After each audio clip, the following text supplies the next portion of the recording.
112 is going to be the number that we're going to watch for here in Nvidia. Now, I know that we had that pullback, but we did end up green on the trading session day for Nvidia. That 107, we had the high in there, 113, closed at 112.69, but 112 is going to be the number that we're going to be focusing on. This is because in our previous trading session, that first 30-minute candle here that we placed, as you can see, boom, right off the 112 threes. And then in aftermarket, right around those low 112s pre-market for the following trading session, right around the 112s. We did have that little jump in here, then that huge pullback, and then run right back up, overshot the 112s. But you can see we closed at the 112.60 mark, and then in after hours, basically just a magnet to that 112 area.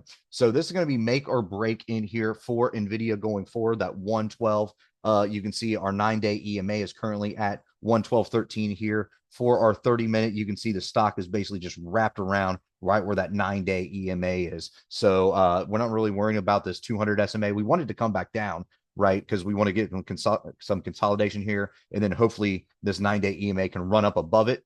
But until then, you can see the stock is kind of trading right with that 9-day EMA, and it's all about that 912. If we go to our daily chart here, long term, do we actually care about the 112s? Yes, but our major resistance after the we want to confirm a hold of the 112 as our support, but really the major resistance that we're going to be looking at in here is going to be at this 116 level right here. And above that, it's going to be this 118 mark where that 9-day EMA is currently trading. Support wise, first immediate support is going to be that 112. Then below here, we're looking at the 109s. And then below that, you're not going to get anything all until you go all the way down here until that 103 mark. So you can see we're still respecting all our trend lines in here on the daily. We had these on for a little while here now.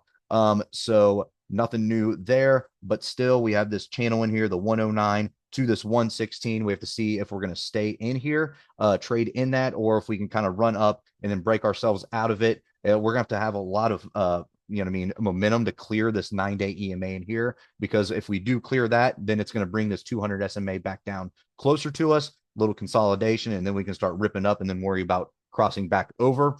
But really this $5 channel in here between the 109s and that 116, $7 channel, 109s and 116s is what we're going to fight for first. And then hopefully we can go back up and then try to fight that 9-day EMA.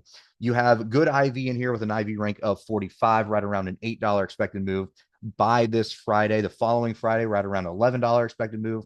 And if you go all the way out to April monthlies, right around a $14 expected move in here. So again, 112, 112, that's what we're looking at for our major support. We have to see if we can stay above that at open on Monday session. If we do, then we're going to be worrying about this next resistance at the 116s. If we're below that 112 level, then we're going to be watching this 109 to see if we can hold that, do a little consolidation, and then try to run up and bang on that 112's door once more.